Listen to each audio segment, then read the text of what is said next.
एक भी लागू नहीं हुआ है। इनको मुख्यमंत्री नकारा और बेवकूफ समझता है। इनकी बात मुख्यमंत्री नहीं सुनते। क्या बोल रहे हैं आप? नकारा और बेवकूफ समझता है मुख्यमंत्री इसको, ब्रजभूषण सिंह को। सरकार बड़ा कि विधायक बड़ा, फैसला किसका था? सरकार का। फंड किसने अलॉट किया? नीतीश कुमार ने, उनकी सरकार ने। ये रोकने वाले कौन होते हैं? हुई जी। प्रशासन मधुबनी का क्या कर रहा है? कलेक्टर मधुबनी क्या कर रहे हैं? एसपी क्या कर रहे हैं? किस कानून को कौन तोड़ रहा है? कानून तोड़क के खिलाफ कार्रवाई हो और जो सरकार का फैसला है उसके मुताबिक स्कूल बंद जरूर होगा। प्रतिवाद की ही ताकत है। प्रतिवाद की ही ताकत चीज़ों को बदलती है। आज वो 400 पार नहीं है, पूर्णा 303 पर नहीं है। अल्पमत की सरकार है, बीजेपी की सरकार नहीं है। अब एनडीए की सरकार है और 2 बैसाखी पर वो खड़ी है। तो ये परिवर्तन आप देख रहे हैं। विपक्ष का वॉइस है, बड़े भारी पैमाने पर विपक्ष वहाँ पार्लियामेंट में अंदर में है। इनका यही काम है। उनके पार्टी का सोच और दृष्टि सांप्रदायिक दृष्टि है, विभाजनकारी दृष्टि है। हमारा इंडियन कॉन्स्टिट्यूशन क्या कहता है? वी पीपुल ऑफ इंडिया, हम भारत के लोग।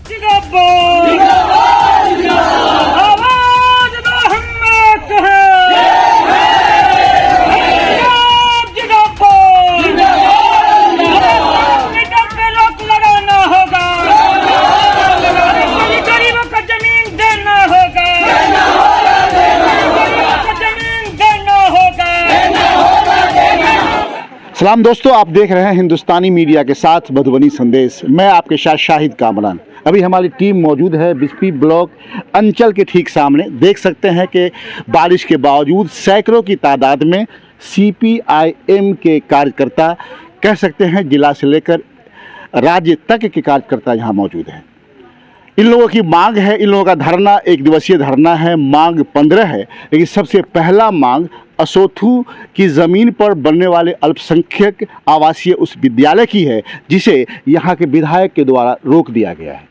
हम जानेंगे इनसे कि आखिरकार इन लोगों के धरना में जो 15 मांगे हैं उसमें सबसे पहला नंबर 1 पे इस मांग को क्यों रखा गया है और इनका क्या कहना है। देखिए ये बातचीत। सर, सबसे पहले आप हमारे दर्शकों को परिचय दे दें। जी, ललन चौधरी, राज्य सचिव CPIM बिहार।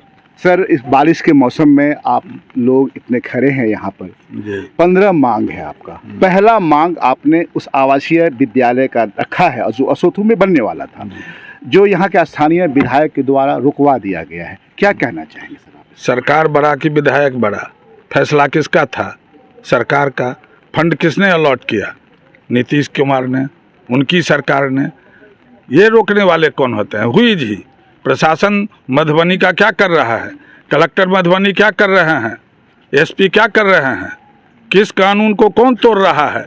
कानून तोड़क के खिलाफ कार्रवाई हो और जो सरकार का फैसला है उसके मुताबिक स्कूल बने। सर, जहाँ तक हम लोगों को रिपोर्ट है कि जितने ऑफिसर्स हैं यहाँ, सभी लोग यहाँ आए थे। इवन के जो मुख्यमंत्री मुखिया हैं यहाँ बिहार के, उनके खिलाफ भी उन्होंने बोला है, अपशब्द का इस्तेमाल किया है। जो प्रशासनिक ऑफिसर्स हैं उनके खिलाफ भी उन्होंने कहा है। लेकिन मुझे नहीं लगता कि अब तक कोई कार्रवाई हुई है। क्या आप लोगों की इस धरना से कुछ हो सकेगा? जी, जरूर होगा। प्रतिवाद की ही ताकत है। प्रतिवाद की ही ताकत चीज़ों को बदलती है। आज वो 400 पार नहीं है, पूर्णा 303 पर नहीं है। अल्पमत की सरकार है, बीजेपी की सरकार नहीं है। अब एनडीए की सरकार है और 2 बैसाखी पर वो खड़ी है। तो ये परिवर्तन आप देख रहे हैं। विपक्ष का वॉइस है, बड़े भारी पैमाने पर विपक्ष वहाँ पार्लियामेंट में अंदर में है। इनका यही काम है। उनके पार्टी का सोच और दृष्टि सांप्रदायिक दृष्टि है, विभाजनकारी दृष्टि है। हमारा इंडियन कॉन्स्टिट्यूशन क्या कहता है? वी पीपुल ऑफ इंडिया, हम भारत के लोग। हमारा राष्ट्रवाद क्या है? हिंदू, मुस्लिम, सिख, ईसाई आपस में सब भाई भाई, ये है हमारा राष्ट्रवाद। और इसी राष्ट्रवाद ने ब्रिटिश हुकूमत को यहाँ से 7 समुद्र पार किया था। उसको बचाने की ज़रूरत है और इसलिए कम्युनिस्ट पार्टी मार्क्सवादी इसके लिए लड़ेगी, अंतिम दर तक लड़ेगी। बिस्फी लड़ेगी, मधुबनी लड़ेगा, समूचा बिहार लड़ेगा। एक सवाल में जहन में आ रही है कि नीतीश कुमार की अगर बात की जाए तो he is a secular leader माने जाते हैं। वो हैं, अभी वो एनडीए गठबंधन के एक पार्ट हैं और लेकिन मुख्यमंत्री तो हैं वो। अक़लियतों की अगर बात की जाए, अल्पसंख्यक की बात की जाए तो वो मसीहा रहे हैं, माने जाते हैं। अगर मदरसे की बात की जाए, हॉस्टल्स की बात की जाए, एजुकेशन की बात की जाए, लड़कियों की बात की जाए, तो सबों के साथ उन्होंने फैसला लिया। कि नहीं लग रहा है आपको कि अभी वो कहीं के नहीं है, उनके पास ऑर्डर देने का जो है ताकत वो ख़त्म हो चुका है, वरना एनडीए के साथ मुखिया तो वही हैं। इतना बड़ा बवाल, सरकार के आदेश के बावजूद उनका पालन नहीं किया जा रहा। पर्सन ऑफ बिहार हैं, चीफ मिनिस्टर होगा वीकेस्ट पर्सन ऑफ बिहार, और उसके कैबिनेट का फैसला लागू नहीं करे पदाधिकारी। एक विधायक एबव टू चीफ मिनिस्टर है, लगता तो ऐसे ही है। ऐसा है तो इसको तो सोचना है उनको। जब मजबूर मुख्यमंत्री हैं, हम लोग तो यही कहते हैं, जब आप गलत जगह चले गए, मजबूर मुख्यमंत्री हो ना आप गलत जगह चले गए हो। जो विभाजनकारी देश की ताकतें हैं, यूनाइटेड इंडिया को तोड़ना चाहते हैं, डिवाइडेड इंडिया के कॉस्ट पर भारत चलाना चाहता है, उसके खिलाफ देश खड़ा हो रहा है, बिहार भी खड़ा हुआ है। अपना परिचय दे दें दर्शकों को। मनोज कुमार यादव, सीपीआईएम जिला मंत्री मधुबनी। क्या कहना चाहेंगे आप इस प्रकरण पे? किस प्रकरण पर? पहला प्रकरण तो असोथू में जो बनने वाला अल्पसंख्यक विद्यालय इसके लिए किया गया है। इसके लिए 4 रोज पहले हमने जिला पदाधिकारी से मिले हैं और उनको आवेदन भी दिए हैं। हमारे राज्य सचिव ने आपको कहा कि यह बनना चाहिए, और बनाने के लिए और बनने के लिए हमको जितना भी लंबा दूरी तय करना पड़ेगा, आंदोलन करना पड़ेगा, हम लोग बिस्फी से लेकर मधुबनी तक करेंगे, और हमारे विधायक सदन में इसके लिए करेंगे। क्या लग रहा है आपको, ये वोट की राजनीति कर रहे हैं क्या? वोट की राजनीति माननीय विधायक जी कर रहे हैं, लेकिन विकास का काम अवरुद्ध नहीं हो, इसके लिए हम लोग लड़ेंगे।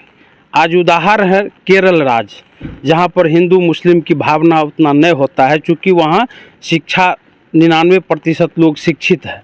आज यहाँ इसलिए हो रहा है कि यहाँ हम लोग शिक्षित कम हैं, तो विद्यालय बनेगा तब तो हम शिक्षित हमारे बच्चे बनेंगे।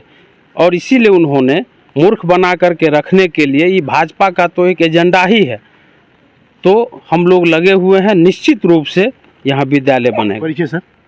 मेरा नाम है रामचंद्र साहब कमरेड, हम केवटी प्रखंड के सीपीआईएम के कन्वीनर हैं प्रखंड का।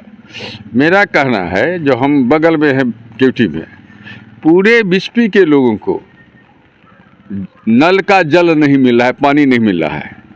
पूरे बिस्फी में बिजली जो है, पैसा देने के बाद भी, जरा बोलने दीजिए, समय पर लोगों को बिजली नहीं मिलता है। जितने गरीब है उसको बासडी का पर्चा नहीं मिला है। जनहित का यहाँ पूरे इनके रीजन में आम जनता तंग और तबाह है। आने वाले दिन में इनका विधायक जी का भविष्य बहुत खराब है। वो अपने चुनावी लाभ के लिए हिंदू और मुस्लिम करके बंटवारा करके काम तो इन्होंने कुछ किया ही नहीं। ये विधायक जी आम जनता का कोई काम नहीं किया, न पानी दिला सके, हर पंचायत का बोरिंग में नल का जल नहीं निकलता है, बिजली लोगों को नहीं मिलती है, जो लोग बसे हुए हैं बासडी का पर्चा नहीं मिला है, इंदिरा आवास नहीं मिला है। सरकार की घोषणा थी जितने इंदिरा आवास पूर्व में मिला था ध्वस्त हो गया, सभी लोगों को 50,000 रुपया सरकार को मुख्यमंत्री ने घोषणा किया था, एक भी लागू नहीं हुआ है। इनको मुख्यमंत्री नकारा और बेवकूफ़ समझता है, इनकी बात मुख्यमंत्री नहीं सुनते। क्या बोल रहे हैं आप? नकारा और बेवकूफ़ समझता है मुख्यमंत्री इसको, ब्रजभूषण सिंह को। भाई इसको कोई हरिभूषण ठाकुर बचौल को मुख्यमंत्री के नजदीक इसको कोई कीमत नहीं है। तब इसके चुनाव जीतने के लिए एक ही चारा है, जो समाज को डिवाइड करो और हिंदू मुस्लिम करके एक हिस्सा का वोट लो। धन्यवाद आपका। जी धन्यवाद। क्या कहेंगे आप? ये चलने वाला नहीं है। क्या कहेंगे आप? ये बिल्कुल सही कहा। अभी राज्य सचिव साहब ने कहा है, ललन चौधरी जी और मनोज जी ने कहा कि ये पूरे बिहार ही नहीं, हमको लगता है पूरे हिंदुस्तान के ये पहले ऐसे नेता है जो शिक्षा के विरुद्ध हैं, शिक्षा का विरोध कर रहे हैं। तो खास तौर पे यहाँ के आवाम को और बिस्फी के लोगों को और मधुबनी जिला वासियों को सीपीआईएम के जो लोग हैं इनका धन्यवाद प्रकट करना चाहिए, जो शिक्षा के मुद्दे पर पूरी बेबाकी से, पूरी मजबूती के साथ आज धरना प्रदर्शन कर रहे हैं। और ये चाचा ने अभी कहा है कि बिल्कुल ये सही बात है कि इनके पास अब कोई मुद्दा ही नहीं है 2025 का चुनाव लड़ने के लिए। तो ये हिंदू और मुसलमान की राजनीति करके चुनाव कर रहे हैं। अभी आप आए होंगे जिस सड़क से, उस सड़क का रवैया देख लीजिए। इस पर विधायक जी एक शब्द नहीं बोलते हैं, इतना मनमानी हो रही है बिस्फी में, इस पर एक शब्द नहीं बोलते हैं। इनको सिर्फ हिंदू मुस्लिम करते। मुझे लगता है कि विधायक जी खुद जो है शिक्षा से वंचित है, इसलिए उनके यहाँ पर शिक्षा का कोई मूल्य नहीं है। धन्यवाद आपका। दर्शकों, बहुत बड़ी बात कही है पदाधिकारियों ने, जो स्टेट से पदाधिकारी आए हुए हैं, जिला से है। इन लोगों ने साफ कहा है कि नीतीश कुमार मुख्यमंत्री हैं, वो सबको समझते हैं और पढ़ चुके हैं। जहाँ तक यहाँ के स्थानीय विधायक की बात है, उनके पास कोई अहमियत नहीं है। ज़रूरी है नीतीश कुमार के लिए, अगर उनकी कोई अहमियत नहीं है तो इतना बड़ा जो सरकारी योजना है जिसको आपने पास किया है उसको जल्दी बनने दें और बनवाएं, ताकि आम जनता के बीच आपका विश्वास बन सके। मिलते हैं किसी और वीडियो के साथ, वो देखते रहिए हिंदुस्तानी मीडिया के साथ मधुबनी संदेश।